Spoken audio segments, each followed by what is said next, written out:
Magnolia by Neptunya. Within the jade chamber, all Kuching could see was a sea of browns, awash in yellow light. Here she stuck out like a sore thumb, a bruise upon flawless skin. Despite the change in scenery from her usual station, her diligence in work was the same as always. Should something take half a month, she would have it done within 48 hours without sacrificing quality. As she works tirelessly, the days blend together. Same goes for the colors surrounding her. She is purple, Ningguang is yellow, and the woman in front of her green. For such a shallow person to say these words laced with envy, Kuting could only subconsciously block out the sound of their voice. Despite being well above ground, she felt submerged, only hearing the sound of rain pattering against the window as the woman continued her tirade unknowingly. Kuting knew to keep her poise as she began to wonder why her vision caused her so much strife.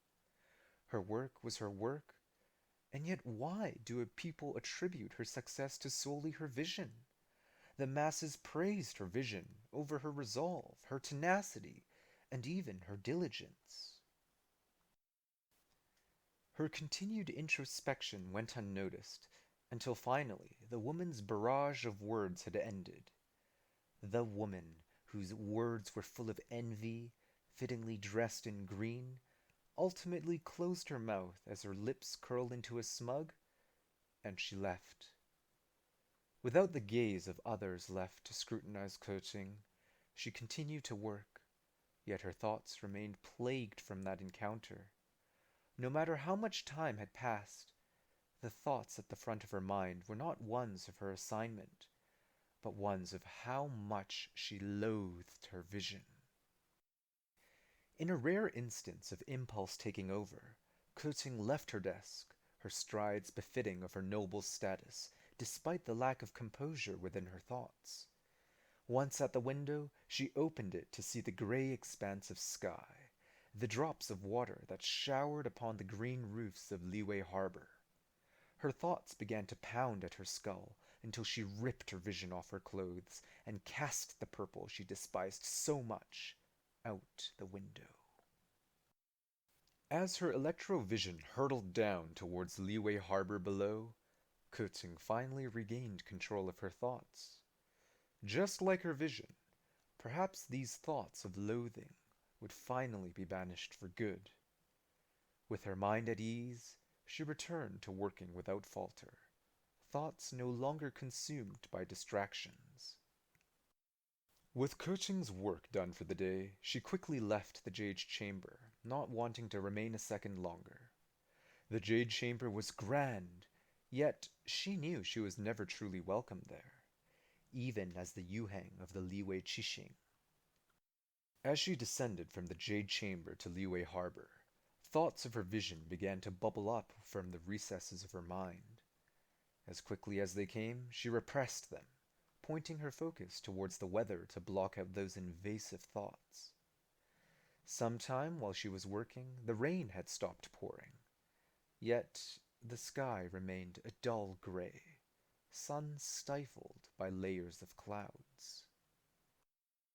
Kuching began her trek home, the normally bustling city of Liyue so empty after the rain. Not even a few steps in, a lone voice caught her attention within those desolate streets. "Hello, miss. This is your vision, right?" a child's voice rang out. Startled to see someone, let alone a child, upon those lonesome streets, Kuting looked around to find who they were accompanied by, only to find nobody. "That vision was once mine. It has no value to me any more." Kuching remained stern, not willing to risk getting duped by any potential schemes that lurked on this overcast day. The child remained unperturbed, with eyes as innocent as their words. "You claim it to have once been yours, and yet why of all people does it still resonate with you? See how it's faintly glowing?" Kuching's anger flared up for a moment, but it was too late to compose herself as scathing words began spilling out of her mouth. I refuse to acknowledge that such a thing belongs to me when it has caused me so much strife. She pressed on, her irritation spilling over to her words about the child that stood in front of her. No matter how mature the words you use, you're just a child in the end.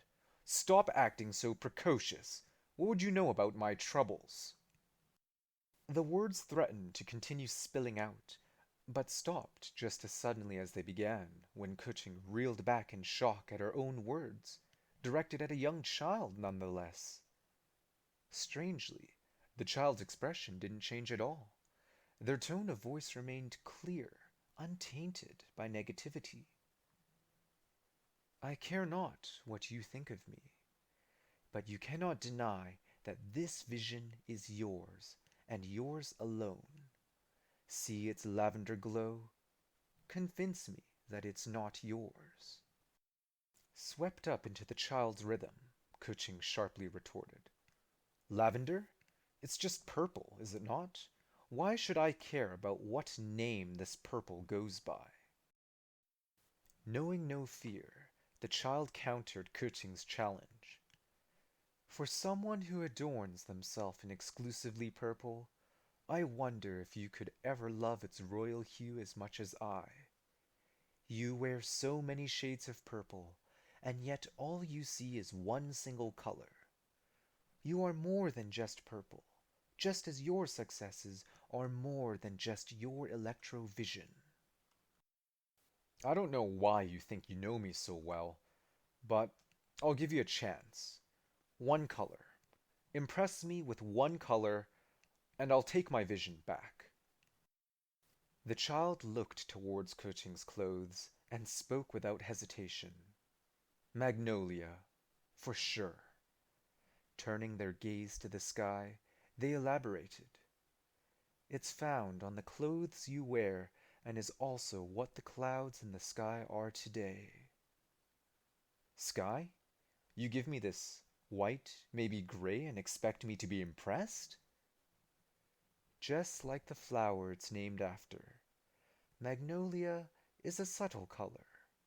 It's a color that's innocent at first glance, and yet still has an air of dignity to it. Perhaps there is more beyond just purple. For such a young child to offer such poetic and sage words, consider me impressed. You may return my vision to me now. Her stern words hiding her true feelings as she reached her hand out expectantly. Kuching continued to gaze at the sky, its magnolia color reminding her of days long gone.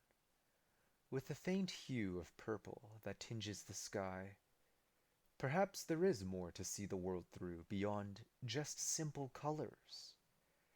Within these thoughts, nostalgia welled up, back to the days when she loved her vision, before the ire of others had tainted that innocent love. Forced to reject part of herself simply because of the envy of others. Is this really what she wanted? Her past self would have fought back. But now, with the years chipping away at her resolve, did she truly deserve her vision after tossing it aside so brazenly? The bud she left to wither, that continued stubbornly. Would today be its final breath, or could it still bloom? Upon that realization, Kuching became awash with fear. To lose a part of herself, even a part she rejected, was this the only way to finally gain respect? To appease those consumed by envy rather than fighting against them? Could she truly accept conceding to them? No, she refused. She'd much rather endure their envy than give in. No matter what it might take, she would prove them all wrong, to reclaim her vision as a symbol of herself and cast aside all of her resentment. A clatter startled Kuching out of her inner thoughts. Her gaze darted towards the sound, but all she saw was her vision on the ground. Quickly grabbing the vision in fear that it might disappear before her eyes, she held it close, promising to never let go of it again. She glanced around to find the child, but all that remained was a folded piece of magnolia-colored paper. On that paper were the words, "Dear me." Upon seeing those words, Kuting wept. She wept for the innocent self she'd stifled for all these years, for those eyes that once saw the world's color in all of its glorious shades. She will never be able to return to those days. But no longer would she deny that part of herself.